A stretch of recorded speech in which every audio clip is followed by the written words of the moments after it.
পড়ালেখার কত উন্নতি হয়েছে, তাও একদল লুকায়া কইব যে পড়ালেখার নাকি উন্নতি হয় নাই। দেখেন বর্তমান সময়ে পড়ালেখার জ্ঞান নাকি আকাশে বাতাসে ঘুরতেছে। কথাটা একটু ব্যতিক্রম হলেও কথাগুলো শুনে যাবেন। আমার এক চাচাতো ভাই পড়ালেখা করে না, চাচাই আমার বলতেছে একটু বুঝাও। চাচারে বললাম যে পড়ালেখা কেন করে না, চাচাই তারে বলছে যে তুই পড়ালেখা করস না কেন। তখন সে আমার চাচাতো ভাই উত্তর দিছে যে পড়ালেখার নাকি জ্ঞান নাকি আকাশে বাতাসে ঘুরতেছে।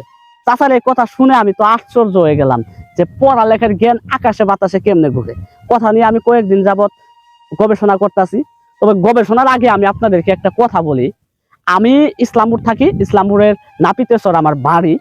এখান থেকে আগের মানুষ যে ইসলামপুর যাইতো, অতীতের কথা মুরব্বীদের কাছ থেকে আমি শুনছি যে এমপি বাড়ি মোড় থেকে ইসলামপুর যাইতে তাদের মানে সকাল ভোর ফজরের সময় উঠতো, ওইটা তারা মানে সবকিছু কাজ সাইলা নিয়ে ইসলামপুর যাইতো। যাইতে যাইতে আপনার হাইটে যাইতো 11টা থেকে 10টা 11টা বাজতো। কাজ সাইলে আবার ওখান থেকে বাড়িতে আসতে রাত 9টা 10টা এরকম বাজতো। দেখেন কত কষ্ট হয়ে গেছে।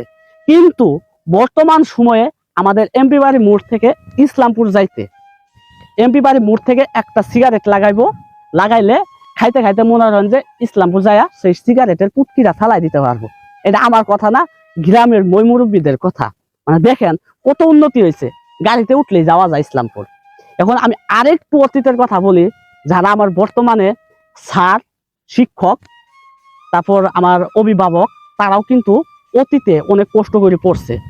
একটা প্রশ্নের উত্তর দিতে আপনারা সন্ধ্যা 6টার সময় টেবিলে বসছে, সেই প্রশ্নের উত্তরটা খোঁজার জন্য রাত 2টা 3টা পর্যন্ত তারা রাত জায়গা কত কষ্ট করে পড়ছে। কিন্তু বর্তমান সময়ে দেখেন পড়ালেখার কত উন্নতি হয়েছে। একটু লক্ষ্য করেন, এই ছবিটা দেখেন, 3টা ছেলে 3টা মোবাইল। বর্তমান সময়ে 12,500 থেকে 13,000 14,000 15,000 দামের মোবাইল হাতে থাকলে আর 5-6 জিবি এমবি থাকলে 6 এর ছাত্র কেন 5 এর ছাত্ররও মানে বিদ্যার অভাব হবে না। তাই তো ওই ছেলেটা বলছিল, আমার চাচাতো ভাই বলছিল যে তাদের বিদ্যার অভাব নাই, মানে বিদ্যার অভাব নাই। আপনি একটা প্রশ্ন করবেন, গুগলে যায় সার্চ দিব, গেড়ার গেট উত্তর কয়া দিব।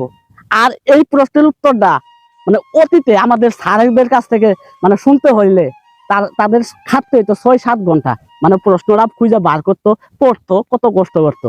দেখেন পড়ালেখার কত উন্নতি হয়েছে, তাও একদল লুকায়া কইব যে পড়ালেখার নাকি উন্নতি হয় নাই। দেখেন এখন কি এত কষ্ট করতে হয়, একটা 12-13 হাজার টাকা দামের মোবাইল আর 5-6 জিবি এমবি থাকলেই তারা মানে গেট গেট গেট করে উত্তর দিতে পারে। তার জন্য তো এখন আমার চাচাতো ভাই, ওই যে চাচাতো ভাই পুরো পড়ালেখা করে না। পড়া এত কষ্ট করবো কেন, মোবাইল আছে গেট গেট গেট গেট করে উত্তর দিব। ঠিক আছে না, সকলকে ধন্যবাদ।